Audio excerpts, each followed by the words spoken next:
Street cred sports. Street cred sports. I'm crossing over. I'm Euro stepping. Hello, this is Keenan of Street Cred Sports Training, and welcome to another episode of Time to Ball. This is episode 58. Surprise, it's me. All right, so just so you know that I did do a video portion. I know I've been saying I was going to do it, and now it's time that I actually did it. I hope everybody's doing well. I'm doing well, as you can see. I'm alive. It's not an AI-generated robot that's been doing it. I wanted to take this time to actually do a visual podcast to see, how it worked, how I felt about it. So we're going to keep that in mind. Now, February is Black History Month, and there's always been a running joke, like, we got the shortest month in the calendar year to celebrate Black History. So I'm honoring it with one of the shirts that I made back during the time of strife, as I like to call. And what the shirt represents is, it's not some, Black power to the people. No, it was just basically unity. Everybody should be trying to get along. Everybody should matter, so I know when you hear people say, oh, if you're saying this, then it means that. Now, for me, it's different. So, if you see this shirt, don't think of it anything else other than me respecting and honoring everybody, including us, right? So let me get on to what we're going to get on today. Since I don't have my trusty thing, I have to read from my prompter. Like, this is my prompter. So instead of having some big thing that prompts, I'm going to be my own prompter. Plus, something that I wasn't able to do when I would have the audio would be taking a sip, because I didn't want people saying, why is he pausing? Is he okay? So now I don't have to pause. I can just take a sip of water. That's water. That's all I drink. All right, so let me get on into as you know, it's episode 59. Let me get on into the games and things that interest me. All right, so if you haven't heard, there was an altercation with Cam Newton during one of his events. It was he runs a 7-on-7 flag football team for I think it was 18U, and they were actually in a tournament in Atlanta. Apparently, there was an altercation between him and a rival team with whom some of those coaches used to be affiliated with his organization.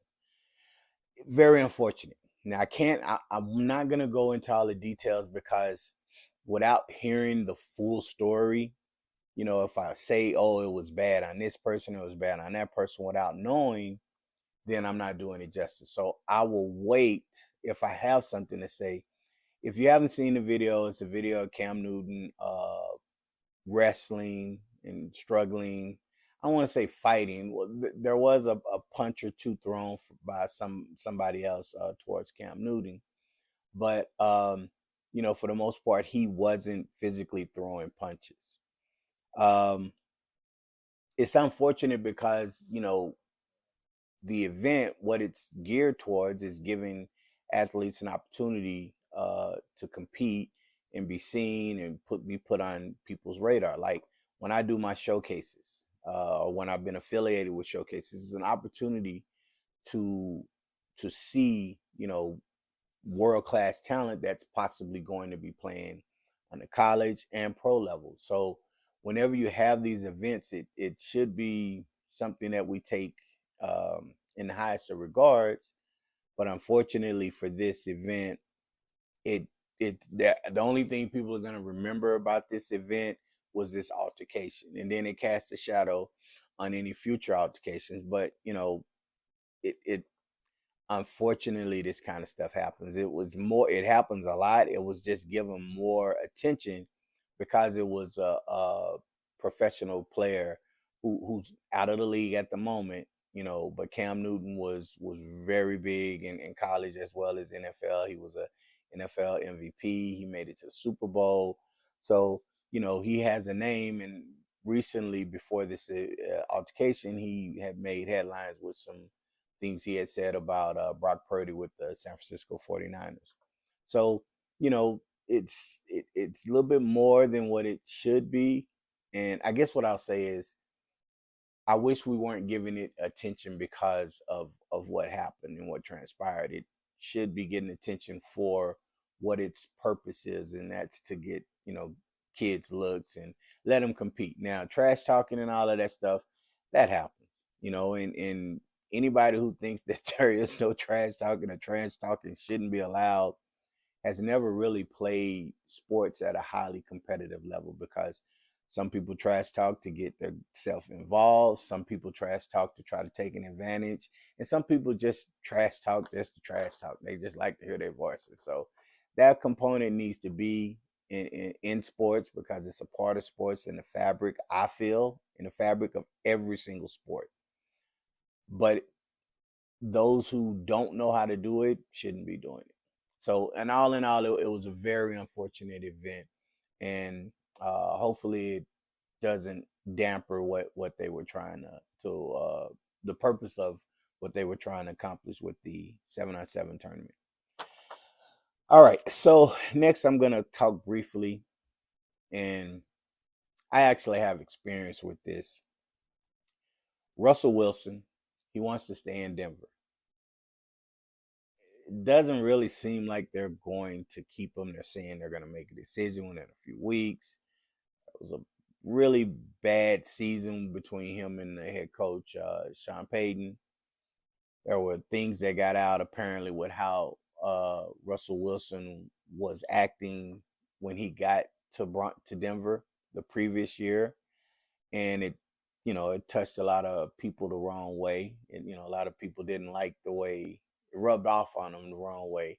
A lot of players and people within that organization, stuff I got out that Russell was acting a little bougie, as opposed to embracing the team. It was kind of a him versus and them, and now he's suffering for it. And the thing about that is simply this: when they don't want you, it's not much you can do to stay. He's talking about taking a salary cut and doing all these different things and give himself an opportunity to continue to play with them. Nah, if they don't want you, they don't want you. You know how I know? Back in high school, my high school coach didn't want me. No matter how good of a player I was, how good of a player everybody told me I was, everything that went in the plan, how dominant I felt I was being, nah, he didn't want me. So when somebody doesn't want you, don't look to try to do things to appease them to stay. Look, Russell, part of this was his fault. And because of those things, now he has to live with that, those 2 years that he was at Denver. Go somewhere else and let people find out if you're the Russell Wilson from the previous years in Seattle, or if you're the Russell Wilson from the 2 years in Denver. But when somebody doesn't want you, and this is one of those things that you can take in life. When you're not wanted, just move on. Find somebody that wants you, whether it's in a relationship, whether it's playing sports for a team, whether it's a job. If they don't want you, the signs are there sometimes. If they don't want you, ain't nothing you can do. You can do it for free. like for instance, I think I mentioned this once. The movie Office Space, one of my all-time favorite movies. One of the characters, or one of the actors, or characters, one of the characters, they fired him, but for some reason they didn't tell him. So instead of going in and telling them that they didn't want him, they just let him work for free. But he worked all those, he was working that whole time, and he wasn't getting the check.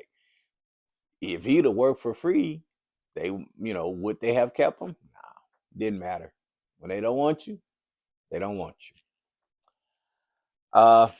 Want to, congratulate the great Don Haskins. He got a statue, which should have been a long time ago. Probably should have been before he passed away. He should have gotten a statue for all the stuff that he did in bringing recognition to the University of Texas at El Paso, back then Texas Western, with winning the 1966 championship. There's a movie about it called Glory Road, if you didn't know. And what the significance was is that he started 5 black players in the NCAA championship, which was unheard of because at that time, black basketball players weren't considered players that were smart enough to play the game. We're athletic and could jump and all of that stuff, but weren't considered intelligent, which is weird. It's really it's weird when you speak the words today of some of the things that was thought of back then. It's really weird to speak as I'm speaking those words. Like I know it, I hear it in my head when I'm thinking about it, but to speak them is odd.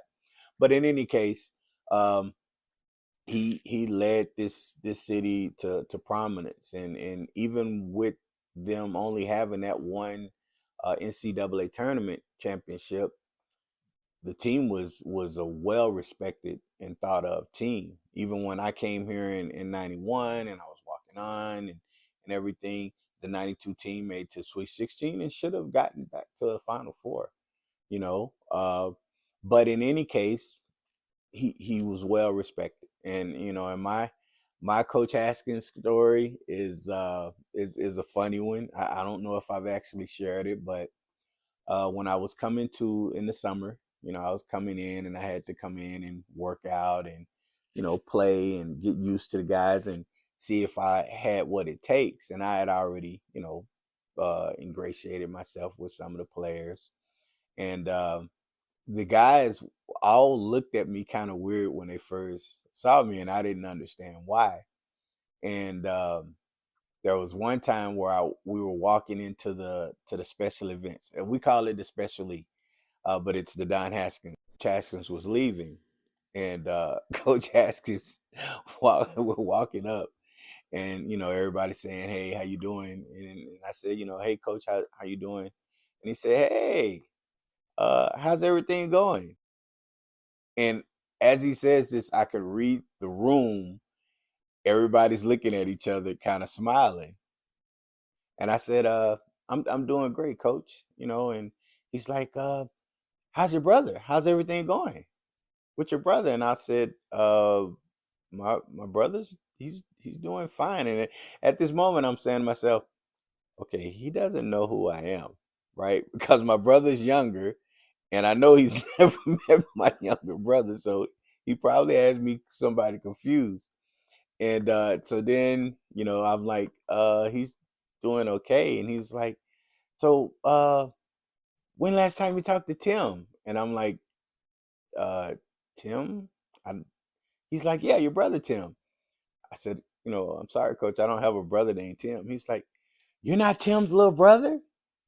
I said, no, sir. He said, oh, hell, you look just like him. Well, how the hell are you anyway? Right? So everybody cracks up. And that's when I understood that there was this facial resemblance, or you know, between myself and Tim Hardaway. And it's weird because all of the players started, you know, when I was around other players, they kind of look at me weird. And Tim Hardaway, I believe, had a younger brother. Um, but yeah, they thought I looked at like just like with Emmitt Smith. You know, there's this facial similarity where when the Cowboys were up to prominence, and I could give a story on that at some point.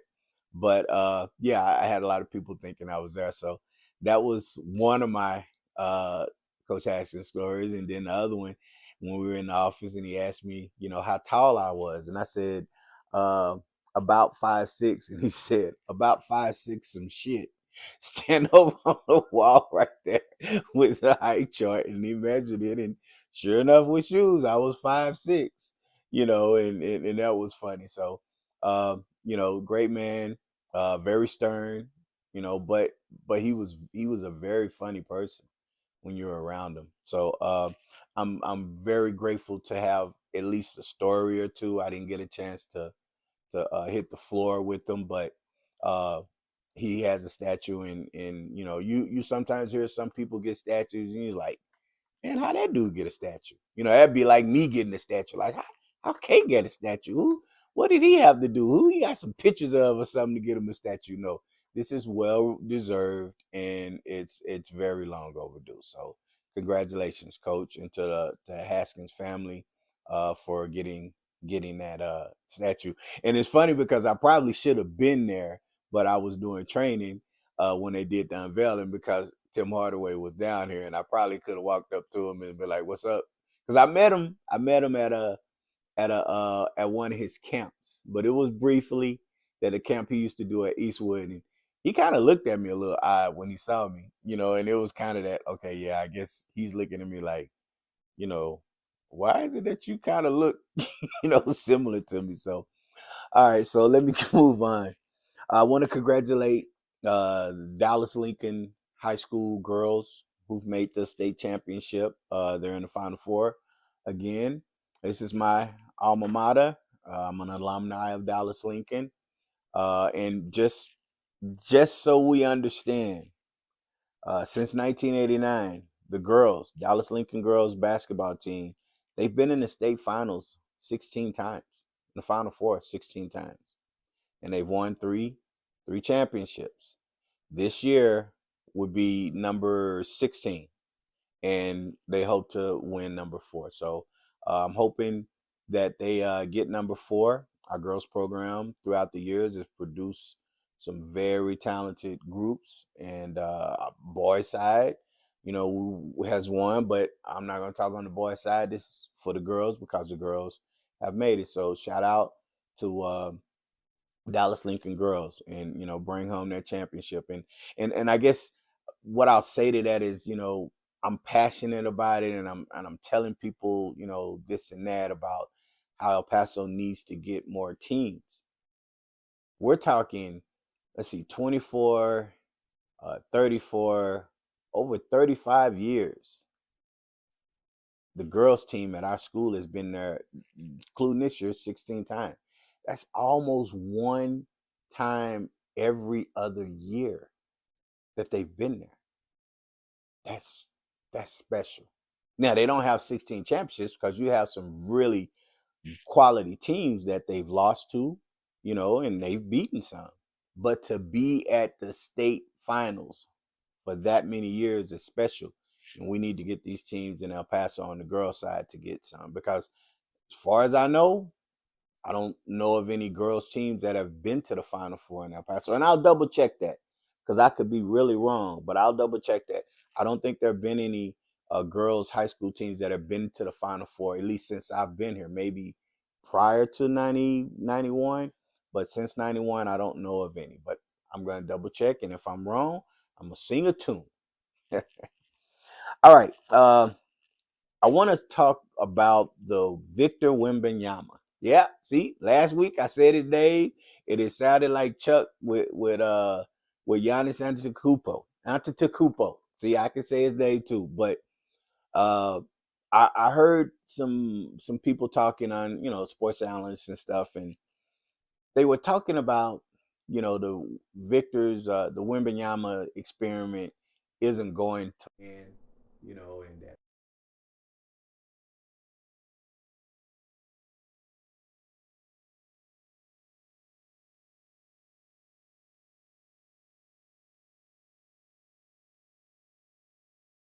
the Spurs aren't really going to be contending for anything special. They're looking 2, 3, 4 years down the road to really start to put a team together that's going to be special. Here's some things that I thought about. I thought maybe Pop is trying to see how the other players play with Victor.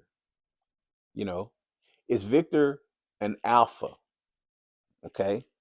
Is he going to demand the ball, most of the time, or at times where he wants the ball? Is he going to demand it? Is he going to get on his guys, or are the other guys going to play through him, recognizing that he is the best talent on the team, or are they going to be selfish?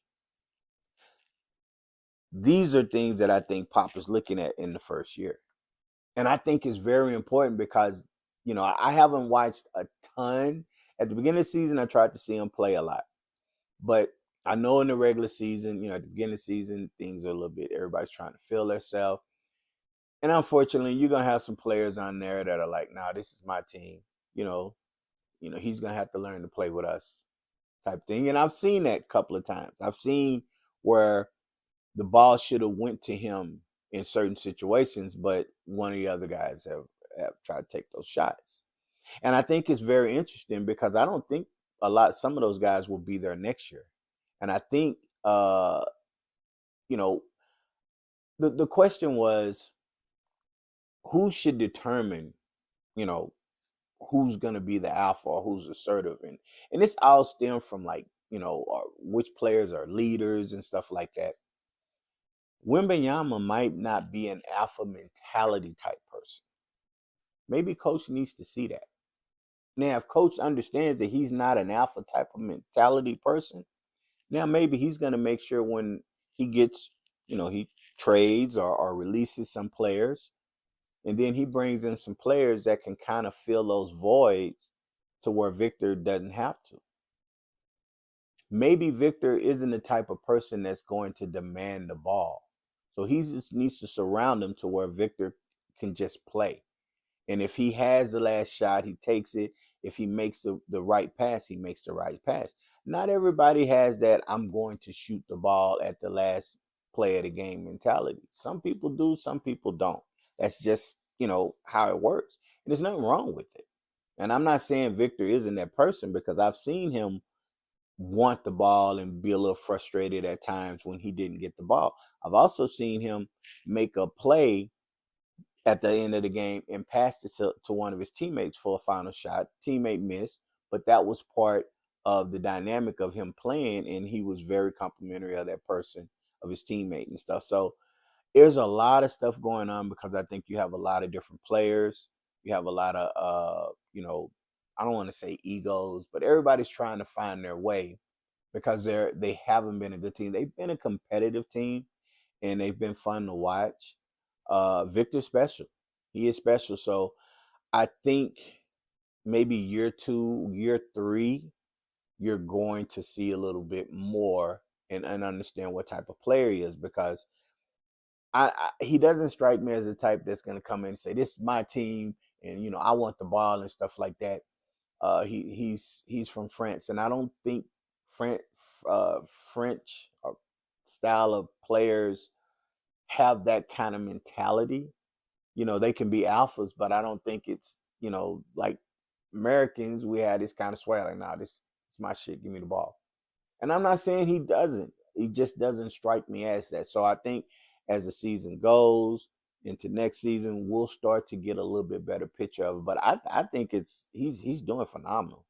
And he's every bit as advertised with his handles and stuff. And I've seen him play, hearing some clips and some portions and stuff. Yeah, he's nice. So I think we just need to be a little patient. It's a microwave society now. Victor, he should already have 4 NFL, not NFL, look at me. He should already have 4 NBA championships. Yo, man, he a rookie. He's only been in the league 1 year. How should he have 4 NBA championships? All right. So, pause, get a kid some time, and then we'll see, in a few years. All right. So this leads me into the final topic for things that interest me. I think everybody thinks we know everything now. Everybody knows everything. We're all experts or professionals in fields that we've not even went to school with. So what I'm talking about is, like, we critique, people who critique people about their play. Look, I do it too. I try to look at it a little bit more. Sometimes, I'm maybe like, man, what are you doing? And sometimes, like, I'm not there to understand the dynamic of what it is that they're going through, or what the play was. I can only go by what I see.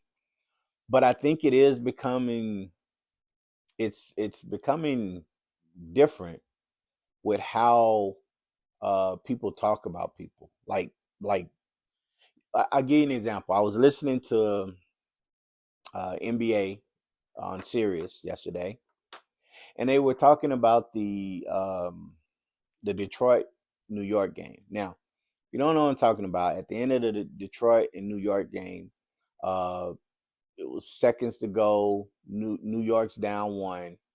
There's a loose ball. Amar Thomas, I think it was Thompson, was the kid from Detroit who was getting a loose ball. DiVincenzo for New York was going for the loose ball. He didn't have the angle and he was behind, but he dove for it, dives right into the Detroit player's legs, and then who's the other player that got the ball? Jalen Brunson gets the ball, makes a pass, they get a foul and one, they go on to win the game. That should have been a foul call. Referees admitted it after the game. We won't go through that again because I've talked about it. Coach was upset. Press conference, very articulate with how he spoke about it, but he was upset. Okay, so why am I going there? Well, on the Sirius radio, they were discussing it. So they bring in the call. Guy comes on and says, well, I don't know. I don't understand. Here I am making sound like what he says. He's like, I don't understand why he's all this passionate. They've only won 8 games. Where was his passion doing all these other games they lost when they was on this losing streak? So the commentator, the guy that's on the show, stopped him. And first he asked him, okay, so are you a Knicks fan? The guy says yes. He says, so how many games have you seen Detroit play this year? I think the guy says he's seen them play 5 times. Says, how many of those games have you seen them play outside of them playing New York? He says maybe one. He said, so you haven't seen enough to see or know if he's passionate, right? He said, and then you're bringing something, the record has nothing to do with this situation. He's talking about this situation. Why are we bringing other stuff in? And the guy's all kind of confident. Oh, well, but he should have been. And it's like, do you even hear what you're saying? You're mouthing out stuff that has nothing to do with this because of something else. So let's not take all of that stuff in. Coach Monty Williams was stating facts as far as throughout this year, there have been numerous times where they have gotten a bad call at the end of the game. Who knows? I'm not saying they would be 500 team, but instead of 8 wins, maybe they have 15 wins. Who knows? Now, does a call cost the team the game? I believe it does in some situations. Now, there'll be no, one call doesn't cost the game. Well, if it didn't cost the game, we wouldn't be talking about it. If the call goes the correct way, that team wins. If they call a foul, well, let me rephrase that. If he gets the foul call, they get the ball. Detroit gets the ball. Now they're in a better position because they up 1. So now all they have to do is make their free throws and then play defense. Who knows? But the opportunity for them to win, you see all these analytics, they have a 94% chance of winning. Their analytics would be high to win that game. We're talking about this one situation where he was upset. I can count numerous incidents where it's, oh, well, this guy's a bum. He doesn't know how to play basketball. And it's like, what do you mean this guy's a bum? He don't know how to play basketball. He's an NBA player. It really trips me out how people are so confident and casual with criticism about stuff that they, for the most part, don't know about and they can't do it. Right? Like I get fan experience. It's not why I'm not a fan of a team. I mean, I've just never, I've never been a fan like, oh, this is my team.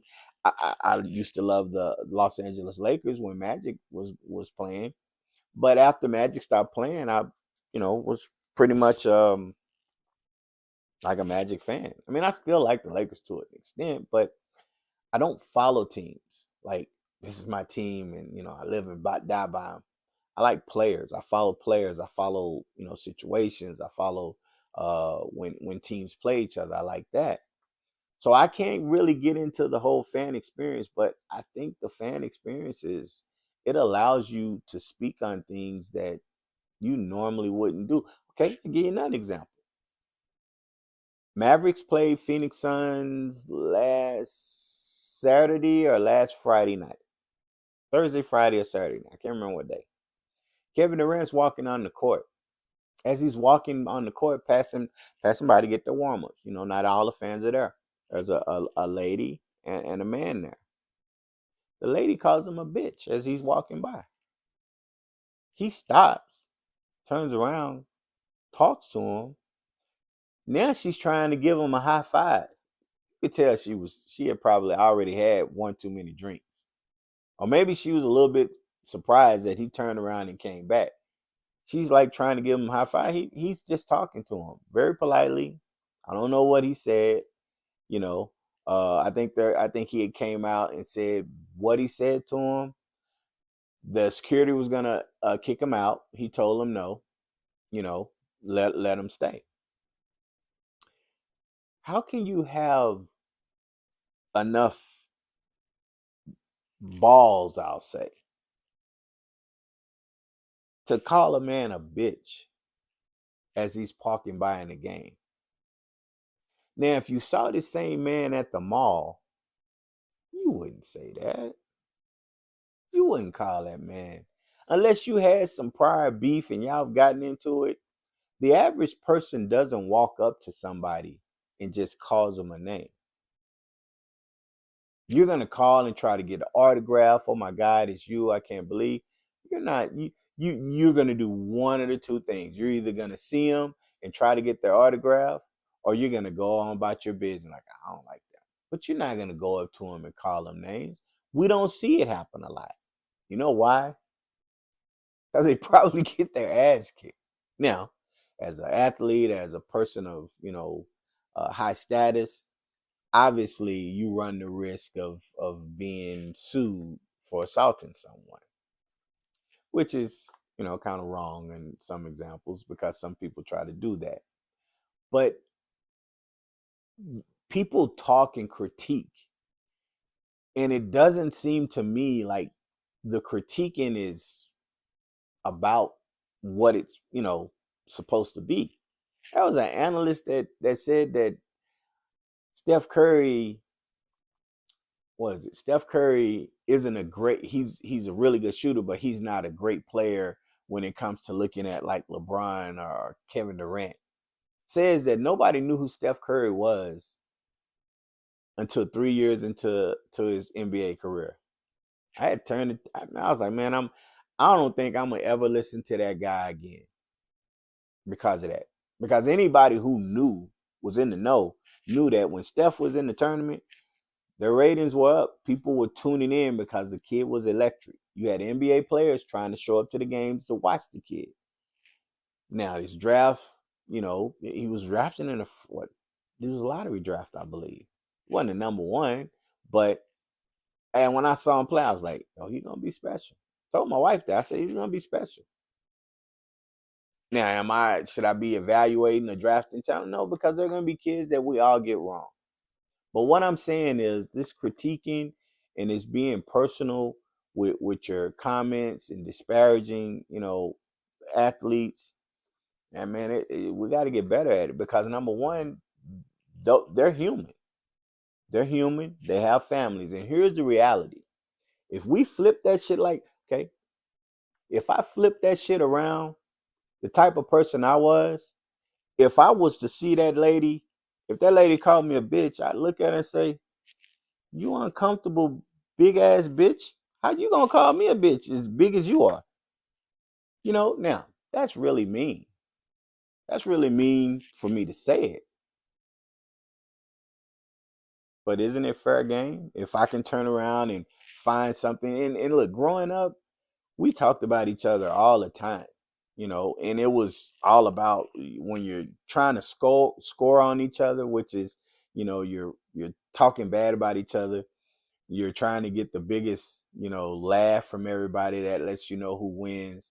And you're trying to do it. And what you do is you find something, maybe the shoes they're wearing and look bad, maybe their breath stinks, whatever it is. You say something and you try to disparage that person. And that's kind of how we grew up. So, going back and forth with somebody is easy for me. I can find anything, just like you can find something in me, right? Like, you can find anything. So way I look at it is we should not be trying to throw stones if our house is built of brittle glass. So we need to be better. And if we're gonna analyze the game, talk about the game and stuff, and even when you're talking about game, you might not know everything that was going on. All right, so now that I've finished rambling and stuff, let me get on to my basketball ideology. First thing I want to talk about is I know, that there are others out there who train and who teach, and I have parents who will ask me questions about, well, he needs to work on this. He's not doing a good job of that. He struggles with this, and it's our job to work on those things, whether it's dribbling, not dribbling the ball, showing him how to protect the ball, whether it's shooting, he gets scared, so he's shooting fast. So we try to make sure that we show him how to be ready when he gets the ball and understand if that defender's closing out, if he needs to catch, and shoot, or catch, get that defender a pump fake and drive. Okay. What I have to explain to parents when kids start to get comfortable with their game is if you can't shoot or drive convincingly, nothing you do is going to work. No move, no counter move, no fancy dancy dribbling, no floaters, no step backs, none of that. That shit is not going to work if you can't shoot convincingly or drive convincingly. It is the two easiest things when you break it down and strip it down to the bare part. It's the easiest thing to think about. If I catch the ball and I can shoot the ball, defenders are going to come out at me to close out faster. If I know that, now when I catch the ball, when they come out, if I drive to the basket, now it's going to be hard on the defender to figure out what to take away. I always say, what I always tried to do was drive past any defender as quick as I can, get by the defender, get a layup. Now that defender is worried about me getting to the basket. Now if I, jab or take a one dribble pull up jump shot because they're now worried about me getting past them, I get a pull up jump shot, knock that shot down. Now sky's the limit to what I want to do. Now you don't know whether to play my shot or my drive because of the fact that I'm able to do both convincingly. I'm not saying I'm going to make every shot, but it's going to put doubt in the defender's mind. So if the defender doesn't respect your shot or they don't respect your drive, doesn't matter what kind of move you work on. Don't matter what kind of situation you're in. You're going to be handicapped. So you must understand how to drive, get to the basket, right hand and left hand, because that's the other component of driving. If you're only driving right, as a good defender, we're going to take that right away from you and force you left. Now, if you can't drive left, problem solved. I'm going to force you left, and I'm going to be ready for any type of step back or jump shot you're going to take. But if I can get by you real easy going left just like I can right, now that's two things you got to worry about. Which way is it going? You so worried about that? Oh, okay, I just hit you with a hesitation pull-up. So, food for thought. As you young players start to move from the beginner phase to the intermediate phase of your game, from the intermediate phase to the advanced phase in your game, you need to understand you must be able to drive right and finish, drive left and finish, hopefully with a quick step and get past them. And you have to be able to knock down jump shots. Because if you can do those 2 to 3 things, I say 2 things, but it's really, when I say drive right, drive left, that's 1A, 1B, or whatever you want to say. So it's still driving. So I'll just say 2. If you can do those 2 things, you're going to find the game is going to start to be easier for you when it comes to defenders defending you. You're going to have a lot more success when it comes to getting in your bag, or out counter moves. Really, it's like getting in your bag, counter moves. Okay, those things will start to be successful for you. So make sure you're doing that. And I just bring it up because I was, one of the conversations, parents was like, well, they're not doing this, they're not doing that. And then I explained to them, some things like they should be doing. And then after the explanation, it was like, okay, you know what, that makes more sense. So now it's about fixing those things. Okay. What is a leader? That's a question. And I only posed this question because they were discussing whether Kevin Durant was a leader. And in some people's mind, a leader is a person that's going to be getting after you. I'll use Brady, the vocal. Tom Brady was vocal leader. Magic Johnson, outspoken vocal leader. Kobe Bryant, outspoken vocal leader. Kevin Garnett, vocal leader. Now, you don't hear as much about, Kevin Durant being, I said Kevin Garnett was an open vocal leader.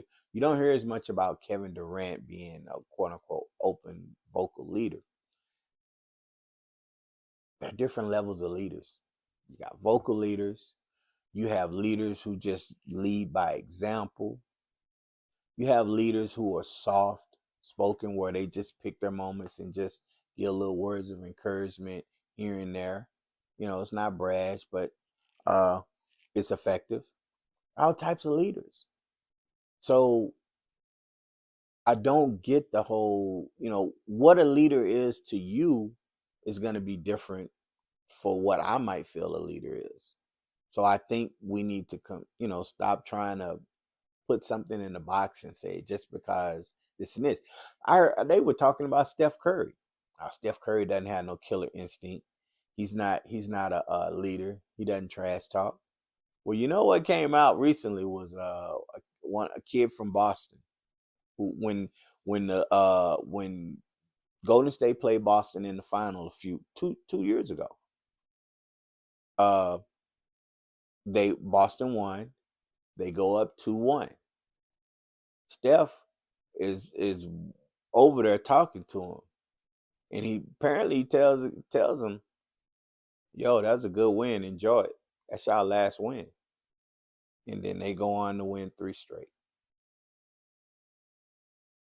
You don't hear nothing about that, right? You ain't heard, like, what? Like, you don't know that Steph is one of those type of guys. You hear all these stories about Kobe.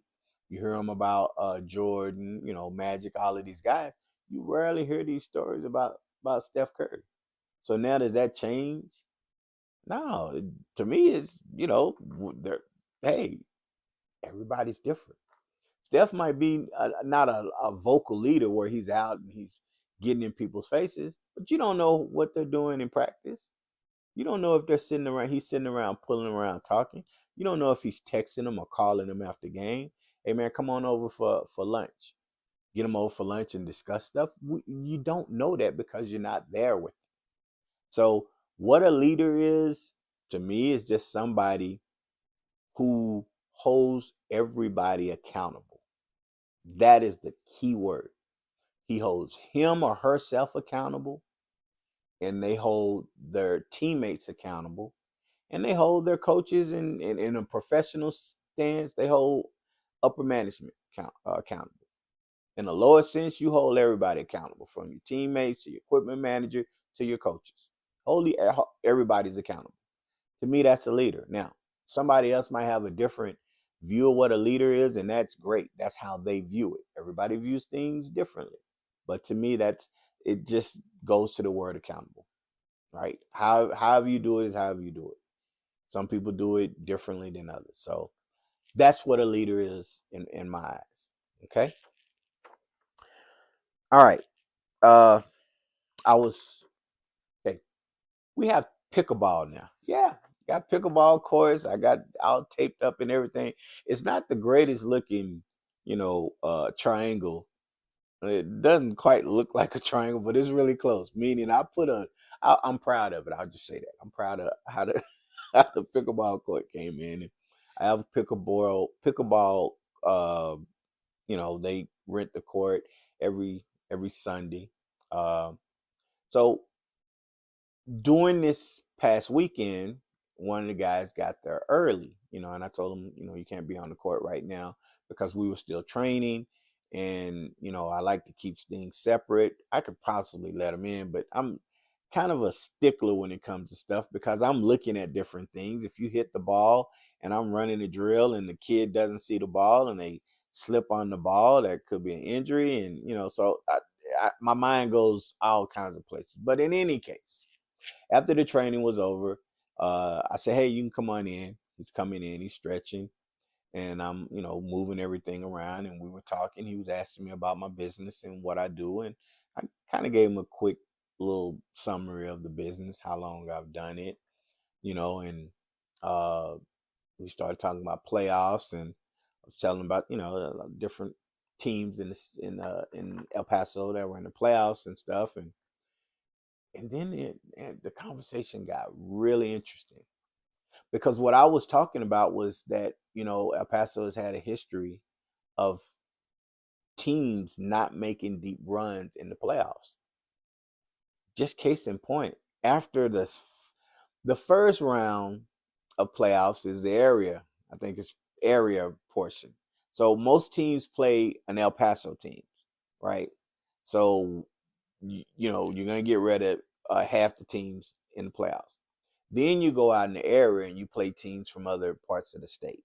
So a lot of times they're playing a lot of teams from either San Angelo, Midland, or the Lubbock or Amarillo area, right?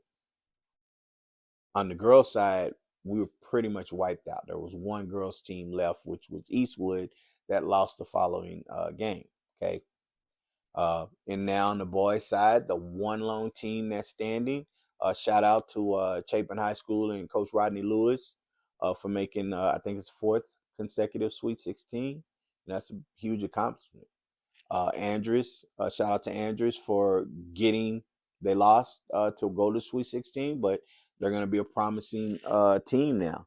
And look, there are other teams there, so I don't want to make it sound like I'm disparaging. I'm just talking about the two teams, and then Anthony High School lost as well. So there's one team left in this big city of ours. The discussion went to, he was like, "Well, what do you think it is?" And I said, "Well, I'm gonna be honest. Kids here in El Paso, they're not used to the competitive nature and the athleticism outside of the city. So when they play in these playoffs, a lot of these kids get scared." "Oh, well, Keenan, you can't say that. You don't know that." "Shit, I do. You know how I know? Because the coaches tell me, and sometimes the players tell me, man, coach, they were scared. They were scared when they got to play this team. You could see it. They're not used to playing against that athleticism." Now, there's some other areas that I could go into, but I'm not going to go into. I'm going to leave that alone. I'm just going to specifically go into the fact that they're intimidated because you don't have the type of height here in El Paso, which is weird, that you have in other parts of the state. So then the tennis coach says, "It's interesting that you say that." He says, "Because when I was, coaching and we took kids to tournaments outside of El Paso, it was the same thing.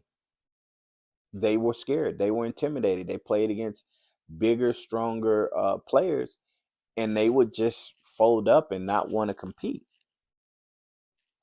So the mentality, I think, is kind of where I'm going. The mentality here in El Paso is not conducive to playing or competing, not playing, competing on an elite level. Gotta have a mentality. And what I will say is that it's not normal for kids in El Paso to play against bigger talent. That's why they struggle. It's not normal. It needs to be normal. You look at Dallas, you look at Houston, you look at, some of these other big cities, Austin, San Antonio. I'll go really with Dallas and Houston because those two cities really dominate when it comes to football and basketball and stuff like that. It's normal to play in Dallas and play against 6'8", 6'9", 7 feet players, 6'2", 6'3" guards, 6'4", 6'5" wings, 6'6", 6'7" forwards. It's normal. It was normal for me to play against that type of competition. I said, you know what? I thought everybody in the state or in the nation that played high school played against that type of talent. So I thought it was normal. Well, I find out it's not normal. There are some places where you don't have that height and athleticism. So when you play against it, it's like playing against the Monstars. That's what I told him. I said it's like playing against in Space Jam. You don't have a Michael Jordan, but you're playing against the Monstars. So until that mentality changes, until it's more normalized here, to where I think there's, correct me if I'm wrong, I think there's one 6'8" kid in the city, and it's a kid at Chapin. I think he's 6'10". Really good kid, got some offers, made a huge play yesterday, defensive block on the chase down. Huge. That turned the game to me. I didn't see all of it, but I know at time and moment of the game, that was huge. Maybe I'm wrong. I'll talk to Coach Lewis sometime. He may. And now, yeah, that was Big K, but something else happened. Prior to that or after that was turning point. Okay, but I don't think there are any more kids here. I know there are some 6'4", 6'6" sprinkled throughout, but if you look at most of the rosters here in this city, high school wise, you're looking at maybe one kid that might be 6'2" or 6'3", and the rest are under.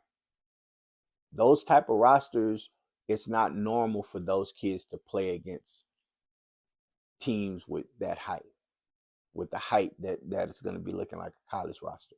So until that's normal, I think that's the pinpoint for me.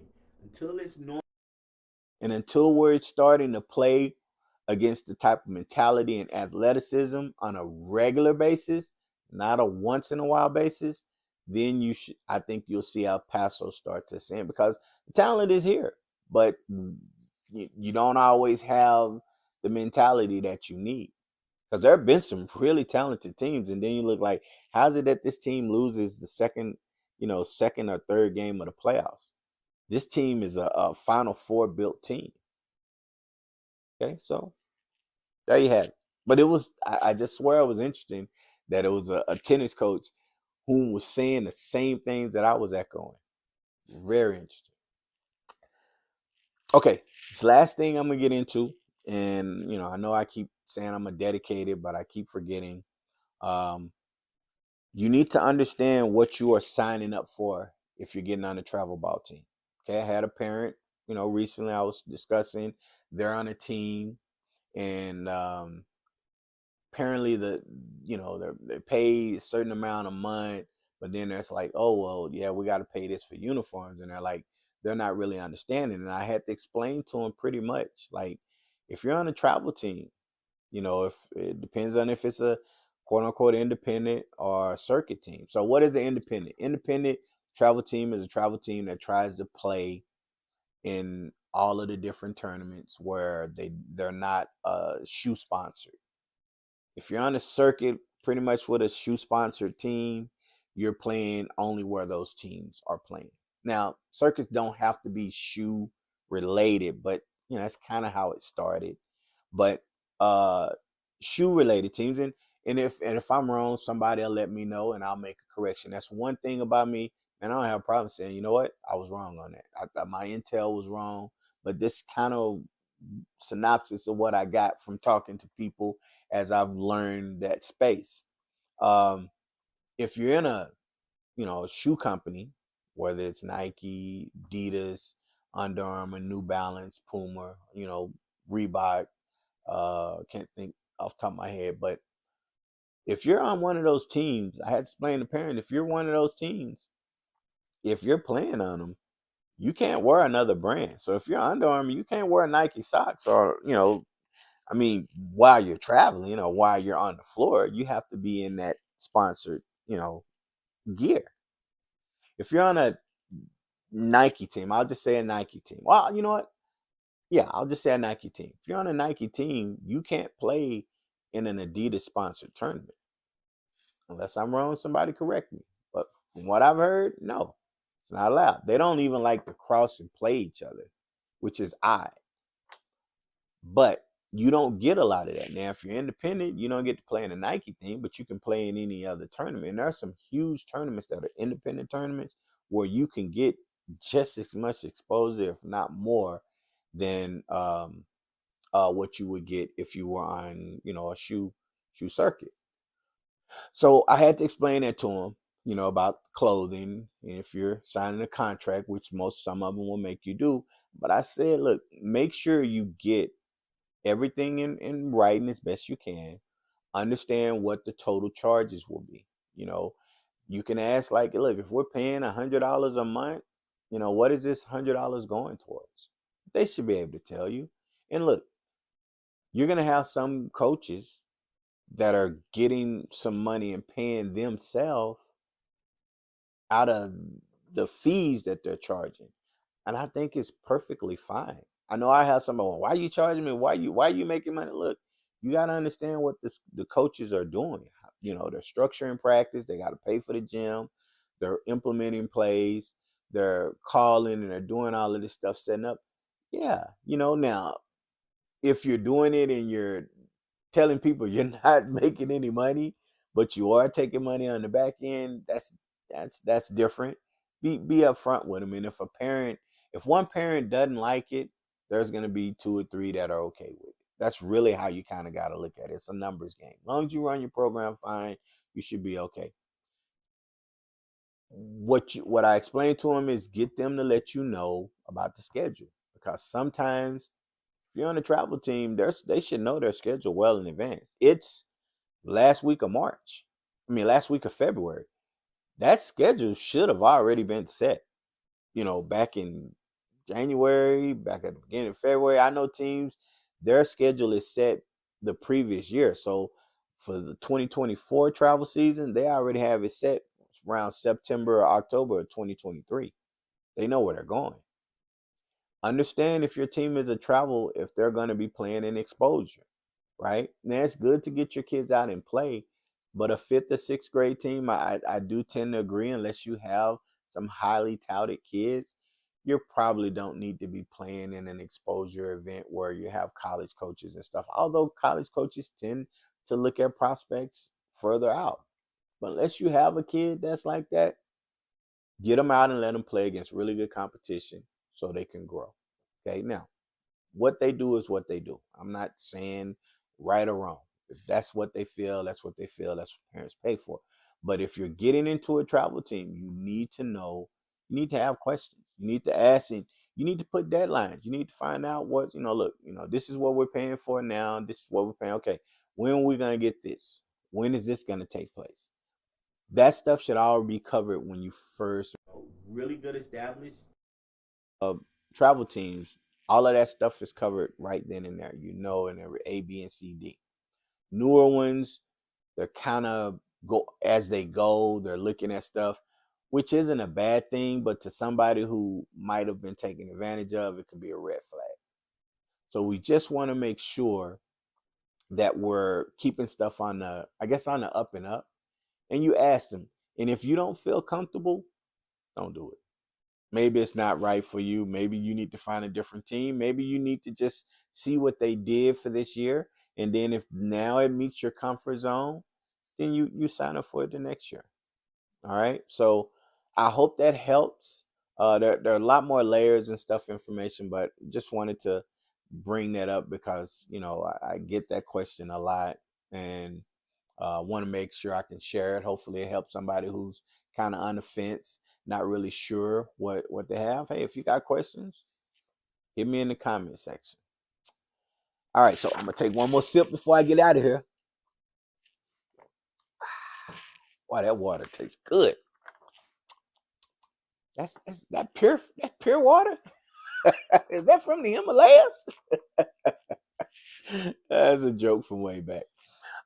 So we're gonna end our show. I'd like to just mention, hey, if you like the podcast, like, subscribe, follow, send a comment. You know, those one of those 4 things or all of those things. Let us know that you like what we're doing. Look, I'm not gonna be trying to do video podcast every week. I do not like to see myself on there. I probably look tired, like, yo, man, what's wrong with K? Is he all right? He looks all like a 80-year-old fighter up on there. I don't know how I look. I'm probably not gonna look at this one. This might be the first and last. If somebody looks like, man, what was wrong with you? You look like, okay, yeah, nah, I'm not doing no more. I don't need that. I don't need that headache of people asking me about that.